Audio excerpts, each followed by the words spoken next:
Muli na namang pinagsakloban ng kahihiyan itong si PBBM matapos muling angkinin ang proyektong hindi naman pala sa kanya. Matapos kasing pasinayaan ng Pangulo ang Kamalaniugan Bridge sa Cagayan, ay ipinagmayabang nito na naiinggit daw di umano ang ibang mga probinsya dahil sa napakabilis na matapos ng mga proyektong tulay niya. Despite all of the other issues that we are having to deal with, patuloy pa rin ang kanilang naging trabaho at kaya naman nakarating na ang araw na ito na binuksan natin ang Kamalaniugan Bridge. And as I said, pag nakita ito lang Gob Egay. Kapag nakita ng lahat ng ibang gobernador ito, sasabihin, bakit kami wala kaming ganyan? Yung kapitbahay mo sa Isabela nagtatampo na dahil bakit lahat daw yung tulay mo mabilis na tapos. Sinungaling ka! Sabi ko masigasig si Gob Egay kaya't nagkaganyan. But it is a very, very fine day and I'm very happy that we are able to once and for all open this bridge. We came to inspect it a few weeks ago.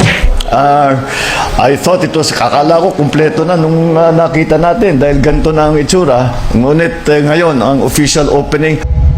Subalit matapos ang pahayag at pagmamayabang na ito ni PBBM, ay napag-alaman kalaunan na hindi pala sa kanya ang nasabing proyekto dahil proyekto pala ito ni dating Pangulong Rodrigo Duterte.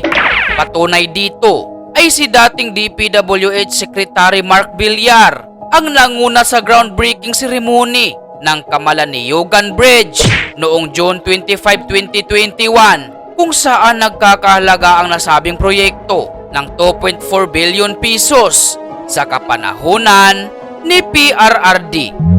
2.4 billion pesos at mega iconic bridge na magdudugtong sa eastern at western portion ng Cagayan, pinasinayaan sa Kamalaniugan, Cagayan. This is a dream come true for Cagayan. So Duwati Bridge tayo across Cagayan River, 250 kilometers long, and we only enjoy 2 bridges across the Cagayan River. This is the first time that an additional bridge will serve us to connect the eastern portion and western portion of Cagayan. Ito ang naging mensahe ni Cagayan Governor Manuel N. Mamba matapos pangunahan ni DPWH Secretary Mark Villar kahapon ang groundbreaking ceremony para sa konstruksyon ng mega bridge sa Kamalaniugan, Cagayan na nagkakahalaga ng 2.4 bilyong piso. Ayon kay Villar, ang mega bridge ay magdudugtong sa mga bayan ng Apari at Kamalaniugan na may haba na 1,580 kilometro. Kapag natapos ng tulay, magiging daan ito upang mapasigla ang ekonomiya at mapataas ang produksyon sa lugar. Sila kanina ko yung natutuwa dahil nakitang-kita naman yung pagmamahal ni Presidente po sa Cagayan. Talo! Sorry. Bangag yan!